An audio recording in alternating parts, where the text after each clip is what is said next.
Hello viewers, आज हम समझेंगे लोकतंत्र, राजतंत्र और तानाशाही, यानी कि डेमोक्रेसी, मोनार्की और डिक्टेटरशिप। इन तीनों में क्या अंतर है, पहले तीनों का मतलब समझेंगे और तीनों में क्या फ़र्क है, क्या अंतर है, वो भी हम साथ में समझेंगे। तो सबसे पहले हम आते हैं लोकतंत्र पर, डेमोक्रेसी पर। डेमोक्रेसी क्या होता है? इसमें क्या होता है? इसमें जनता का शासन होता है और जनता के द्वारा ही होता है। कैसे?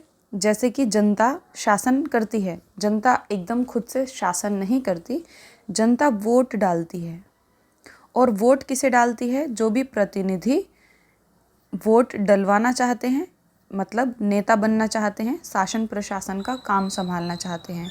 उनके पास बहुत सारे ऑप्शंस होते हैं, बहुत सारे नेता होते हैं, तो जो भी उन्हें पसंद होता है वो उसे चुन सकते हैं। तो हो गया ना इनडायरेक्ट जनता का शासन, कि जिसे भी जनता चुनेगी वही निर्णय लेगा, और अगर उसने सही निर्णय नहीं लिया तो अगली बार जनता उसे नहीं चुनेगी, किसी और को चुन लेगी। यानी कि जनता के पास काफ़ी सारी पावर है, वो अपना नेता चेंज कर सकती है, सरकार बदल सकती है, सरकार से जवाब मांग सकती है। तो इसमें जो ज़्यादा अधिकार होते हैं वो किसके पास होते हैं? ज़्यादा अधिकार जनता के पास होते हैं, क्योंकि जनता सरकार बदल सकती है। निर्णय लेने की शक्ति, निर्णय यानी कि कोई भी फैसला लेने की जो शक्ति होती है वो भी जनता के हाथ में होती है। जनता के हाथ में कैसे होती है? अब आप कहेंगे कि निर्णय तो सरकार लेती है। सरकार निर्णय लेती है, लेकिन अगर सरकार कोई गलत निर्णय लेती है या फिर वो जनता के खिलाफ होता है, जनता को पसंद नहीं आता, तो प्रदर्शन करके, अपनी डिमांड करके जनता उसे चेंज करवा सकती है। और अगर वो फिर भी सरकार बाज नहीं आती, नहीं मानती, तो जनता सरकार को ही बदल देती है, अगली बार वोटिंग ही नहीं देगी। तो यहाँ पर जनता का शासन होता है और जनता के लिए ही होता है। फॉर एग्ज़ाम्पल, अगर हम यहाँ पे एग्ज़ाम्पल देखें तो जैसे कि भारत एक लोकतांत्रिक देश है।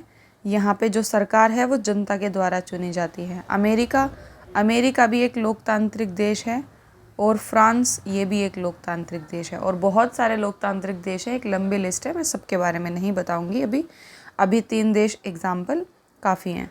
तो अगर हम इसकी विशेषताएं जाने कि क्या क्या होता है, कि पहला तो यहाँ पे जो चुनाव प्रणाली होती है वो एकदम निष्पक्ष होती है, कि सभी को वोट डालने का अधिकार होता है और सभी को उसका भी अधिकार होता है नेता बनने का।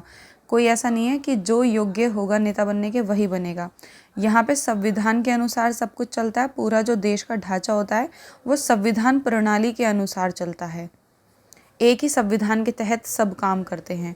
यहाँ पे लोगों को स्वतंत्रता दी जाती है, सभी को, चाहे वो किसी भी रंग जाति का हो, ठीक है, किसी भी धर्म का हो, किसी भी लिंग का हो। और यहाँ पे जो न्यायपालिका होती है वो स्वतंत्र होती है। न्यायपालिका यानी कि जो कोर्ट होते हैं वो स्वतंत्र होते हैं। जैसे हमारे यहाँ पे जो न्यायपालिका है वो क्या है? सुप्रीम कोर्ट, हाई कोर्ट, फिर उसके बाद अधीनस्थ अदालतें, जिला अदालतें, बहुत सारी अदालतें और कोर्ट, वो सब न्यायपालिका का हिस्सा हैं। तो न्यायपालिका स्वतंत्र है, यानी कि अगर न्यायपालिका कोई फैसला करती है तो सरकार का कोई दबाव उसके ऊपर नहीं होगा, वो अपने तरीके से फैसले करेगी। ये होता है न्यायपालिका का स्वतंत्र होना। इसके हम फ़ायदे नुकसान भी जान लेते हैं, एक एक दो। तो फ़ायदे ये हैं कि यहाँ पे जनता सरकार को बदल सकती है, जनता का शासन होता है, जनता को जो अच्छा लगेगा जनता करेगी, और सरकार को जवाब देना पड़ता है, ठीक है, सरकार को जवाब देना पड़ता है। वहीं अगर हम नुकसान देखेंगे तो नुकसान क्या होते हैं? नुकसान होते हैं कि निर्णय लेने में बड़ा समय लगता है। कोई भी नई प्लानिंग आएगी, कोई भी नई नीति आएगी, तो पहले 10 लोगों के साइन कराओ, 50 लोगों से पूछो, ये करो वो करो, सबकी सहमति की ज़रूरत पड़ती है। तो जो निर्णय लेना होता है, फैसला करना होता है, उसमें बहुत ही ज़्यादा टाइम लगता है। और कभी कभी क्या होता है, जो बहुसंख्यक होते हैं, बहुसंख्यक यानी कि जिनकी तादाद ज़्यादा होती है, वो अल्पसंख्यक पर हावी हो जाते हैं। यहाँ पे ऐसा भी होता है। बहुसंख्यक यानी कि जो अपने धर्म के आधार पे ज़्यादा हों, चाहे वो भाषा के आधार पे ज़्यादा हों या किसी और आधार पे ज़्यादा हों, तो जो भी वहाँ पे अल्पसंख्यक होंगे वो भी धर्म के आधार पे हों, भाषा के आधार पे, उन पर कई बार वो हावी हो जाते हैं। क्योंकि जो भी बहुसंख्या में है, एग्जाम्पल मान लो कि ये एक कम्युनिटी है, ये दूसरी कम्युनिटी है, मान लो ये हिंदी भाषी लोग हैं और ये इंग्लिश भाषी लोग हैं, ठीक है, ये इंग्लिश बोलते हैं, ये हिंदी, भारत के अंदर ही। तो जो हिंदी बोलते हैं वो 80% लोग हैं और जो हिंदी बोलते हैं वो 20% लोग हैं। अभी यहाँ पे सरकार चुननी है, ठीक है, तो यहाँ पे 2 कैंडिडेट खड़े हुए हैं, एक जो है वो हिंदी को सपोर्ट करता है और जो दूसरा है वो इंग्लिश को सपोर्ट करता है। तो अब आप बताइए, हिंदी वाले को ही तो सपोर्ट करेंगे, और क्योंकि ये 80% है तो हमेशा यही जीतेगा। तो क्या इनका कोई मोल नहीं है? तो हो गए ना ये इनके ऊपर हावी। तो सब ऐसा लगेगा कि ये तो जनता का शासन है, जनता चुन रही है, लेकिन ये जो 20% हैं ये भी तो कुछ हैं, तो लेकिन इनकी सुनी नहीं जाएगी। तो यही होता है बहुसंख्यक का अल्पसंख्यक पे हावी हो जाना। अब वो कैसे भी हो सकते हैं, भाषा के आधार पे तो मैंने समझाया, धर्म के आधार पे भी होते हैं, लिंग और जाति के आधार पे भी होते हैं, बहुत सारे गोरे काले के आधार पे भी होते हैं। जैसे कि आपको अमेरिका में आए दिन न्यूज़ मिलती ही रहती हैं गोरे काले के ऊपर कुछ ना कुछ, तो उस तरीके से भी होते हैं। इसके बाद हम आ जाते हैं, लोकतंत्र हमने पढ़ लिया है, इसके बाद हम यहाँ पे आ जाते हैं, ठीक है, राजतंत्र पर। राजतंत्र जिसे हम इंग्लिश में मोनार्की सिस्टम कहते हैं, ये क्या है? यहाँ पे साफ दिखाई दे रहा है राजतंत्र, यानी कि जहाँ पे राजा का राज होता है, राजा या फिर रानी, मेल फीमेल दोनों में से कोई भी हो सकता है, उसे ही राजतंत्र कहते हैं। यहाँ पे जो पूरी की पूरी पावर होती है, पावर जिसे हम सत्ता कहते हैं, वो पूरी की पूरी किसके हाथ में होती है? या तो राजा के हाथ में या तो रानी के हाथ में। मतलब किसी एक परिवार के पास पूरी पावर होती है, परिवार के पास या किसी एक इंसान के पास। और यहाँ पे योग्यता के हिसाब से प्रधानमंत्री राष्ट्रपति नहीं चुना जाता, वांशिक आधार पे चुना जाता है, ठीक है, वंश के आधार पर। यानी कि मान लो जैसे कि ये राजा है तो उसकी जो पत्नी होगी वो रानी बन जाएगी। अब इन दोनों से जो भी बेटा होगा या बेटी होगी, ठीक है, इनके हटने के बाद इन दोनों में से ही कोई राजा या रानी, राष्ट्रपति, प्रधानमंत्री, जो भी इनको बनाना होगा वो बनाएंगे। तो यानी कि यहाँ पे जो सत्ता हस्तांतरण होता है वो वंशानुगत होता है, वंश के हिसाब से होता है, पैदाइश के हिसाब से। चाहे ये मेंटल से हों, कुछ भी हों, दिमाग चलाएं ना चलाएं, इनको फैमिली संभालनी भी ना आती हो, लेकिन इनको देश संभालने के लिए दे दिया जाएगा, क्योंकि ये वंश के आधार पर उनके बेटे या बेटी हैं, ठीक है। तो ये वाला सिस्टम होता है। वैसे बचपन से ही सिखाया जाता है काफ़ी कुछ, लेकिन फिर भी योग्यता हो ना हो, कोई नसड़ी पसड़ी कोई भी हो, लेकिन उनके वंश का है तो राजा बनेगा, रानी बनेगी। तो इस तरीके से होता है राजतंत्र में। अब यहाँ का थोड़ा सा ढांचा समझ लेते हैं क्या होता है। जैसे कि अभी हमने लोकतंत्र में जब पढ़ा था तो वहाँ सरकार होती है, सरकार में बहुत सारे लोग होते हैं, सब मिलकर फैसला करते हैं। तो सत्ता उन लोगों के हाथ में होती है, किसी एक के हाथ में नहीं होती। यहाँ तक कि प्रधानमंत्री के हाथ में भी नहीं होती। प्रधानमंत्री भी मंत्री परिषद के थ्रू ही चलता है, वो अकेला नहीं चलता। मंत्री परिषद जो भी फैसला करती है वही प्रधानमंत्री भी मानता है। बस ये है कि आगे आगे प्रधानमंत्री ऐसे बोल देता है कि हाँ भाई हमने ये फैसला किया है, एक तरीके से, नहीं तो मंत्री परिषद की चलती है। लेकिन अगर हम यहाँ पे देखा जाएगा राजा या रानी, तो यहाँ पे भी इनकी मंत्री परिषद होती है, बहुत सारे लोगों से ये फैसले मानते हैं, मांगते हैं, डिस्कस करते हैं। लेकिन जो अंतिम फैसला होता है, अगर हम करें, अंतिम फैसला जो होता है वो राजा या फिर जो रानी जो भी पद पे बैठा हुआ है उसी का होता है। मान लो ये सब डिसाइड कर रहे हैं, ठीक है, मान लो ये सब डिसाइड कर रहे हैं कि लोगों में चॉकलेट बांटनी है कि टॉफ़ी बांटनी है, ठीक है, चॉकलेट या फिर टॉफ़ी। तो अब जो राजा या रानी है, ये फॉर एग्जांपल, हम एग्जांपल के लिए समझ रहे हैं, तो ये ना चॉकलेट से सहमत है और ना टॉफ़ी से। ये कह रहा है कि हम कुरकुरे बांटेंगे, तो कुरकुरे ही बांटे जाएंगे। यानी कि ये पूरी मंत्री परिषद के खिलाफ जा सकते हैं, अंतिम फैसला इनका ही होता है। ये सलाह दे सकते हैं बाकी के लोग, लेकिन सलाह मानना ना मानना राजा रानी के हाथ में होता है। तो कुल मिला के हम कह सकते हैं कि पूरे तरीके से जो सत्ता होती है वो किसी एक व्यक्ति के या एक परिवार के हाथों में होती है। फॉर एग्जाम्पल अगर हम देखें तो सऊदी अरब, ठीक है, सऊदी अरब, यहाँ पे अभी भी वंश के आधार पर शासन होता है। कहने को यहाँ पे वोटिंग होती है, लेकिन वोटिंग किस प्रकार से होती है कि राजा के मान लो 4 बच्चे हैं तो इन्हीं 4 में से वोटिंग करो किसी एक को, तो कहने को ये वोटिंग कराते हैं, तो हम इनको लोकतंत्र नहीं कह सकते, क्योंकि उनकी वोटिंग में हमारे पास ज़्यादा ऑप्शंस नहीं हैं, तो इसको लोकतंत्र नहीं कहेंगे, ये राजतंत्र है। लेकिन कहीं कहीं पे जो होता है राजतंत्र, वो संवैधानिक तरीके से भी होता है, संविधान के हिसाब से। जैसे कि फॉर एग्ज़ाम्पल अगर हम ब्रिटेन का लें, तो ब्रिटेन एक राजतंत्र नहीं है, हम इसको राजतंत्र नहीं कहेंगे, ये लोकतंत्र ही है।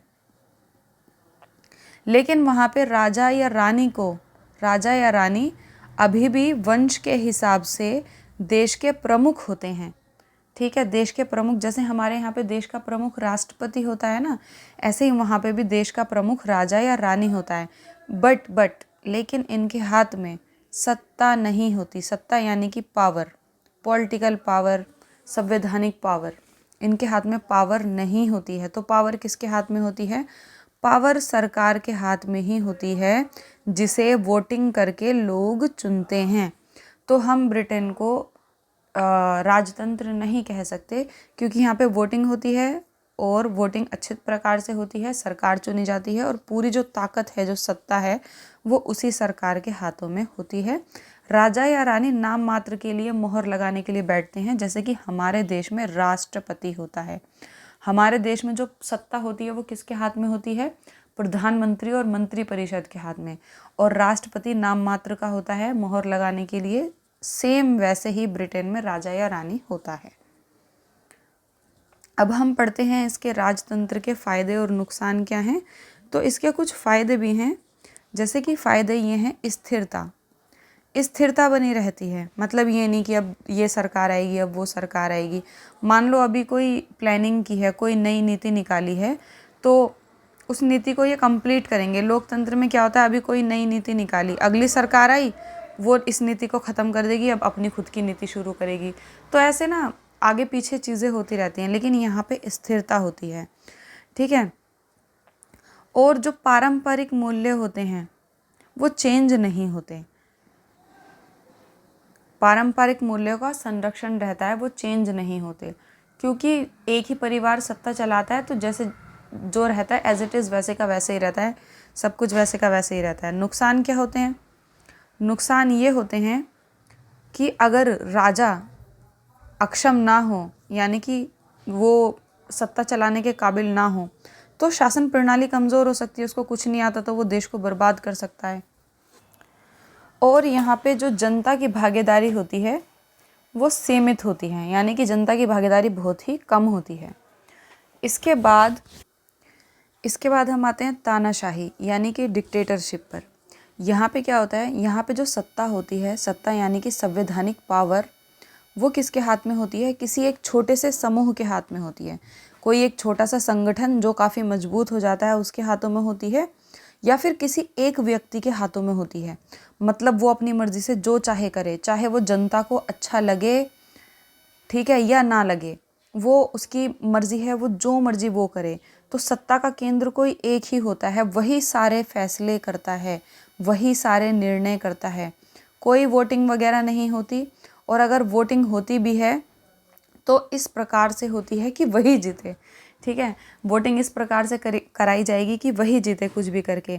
ऐसे जो लोग होते हैं वो क्या करते हैं, मीडिया पे काफ़ी अंकुश लगा के रखते हैं, ताकि मीडिया उनके बारे में कोई खबर ना फैलाए, बुरा ना कहे।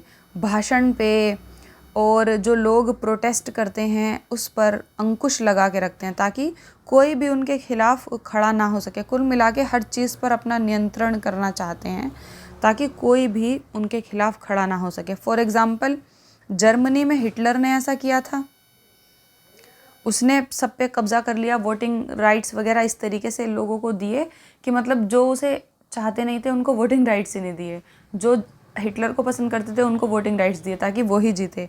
तो वोटिंग राइट्स वो इस तरीके से कर देते हैं कि वो खुद ही जीतें। और अभी हाल फिलहाल में हम देखते हैं उत्तर कोरिया, जिसे हम नॉर्थ कोरिया कहते हैं। उत्तर कोरिया में किम जोंग ऐसे हैं, उनकी फैमिली, ठीक है, कि एक के बाद एक सत्ता एक दूसरे को ही दिए जा रहे हैं। वोटिंग वगैरह भी बहुत बेकार तरीके से की जाती है और जो मर्जी अपना मतलब वो करे जा रहे हैं, जो मर्जी लोगों पे थोप देते हैं, चाहे उन्हें पसंद हो या ना पसंद हो। तब वही होती है तानाशाही। तानाशाही के फ़ायदे क्या हैं? तो इसका कोई फ़ायदा नहीं है, सिर्फ अनुशासन बना रहता है, सब डिसिप्लिन में रहते हैं। कैसा डिसिप्लिन? जैसा वो व्यक्ति चाहता है उस प्रकार का डिसिप्लिन। अगर वो कहता है कि सबको 6 बजे उठना है, काम पे जाना है तो जाओ, वो कहता है 10 बजे उठना है तो 10 बजे कोई डिसिप्लिन मानो। और नुकसान, इसके नुकसान ही नुकसान हैं। व्यक्तियों के जितने भी अधिकार होते हैं उनका हनन होता है, सबकी असहमति होती है, विरोध नहीं कर सकते, असहमत हैं पर विरोध नहीं कर सकते, तो नुकसान ही नुकसान है। आई होप आपको समझ में आ गया होगा। लोकतंत्र, डेमोक्रेसी, राजतंत्र, मोनार्की और तानाशाही, डिक्टेटरशिप। अगर आप इसी के साथ ये वीडियो कंप्लीट हो जाता है। प्लीज़ वीडियो को लाइक करें, चैनल को सब्सक्राइब करें और किसी और टॉपिक पर वीडियो चाहते हैं तो आप मुझे कमेंट बॉक्स में बता सकते हैं। मिलते हैं नेक्स्ट वीडियो में। Bye bye.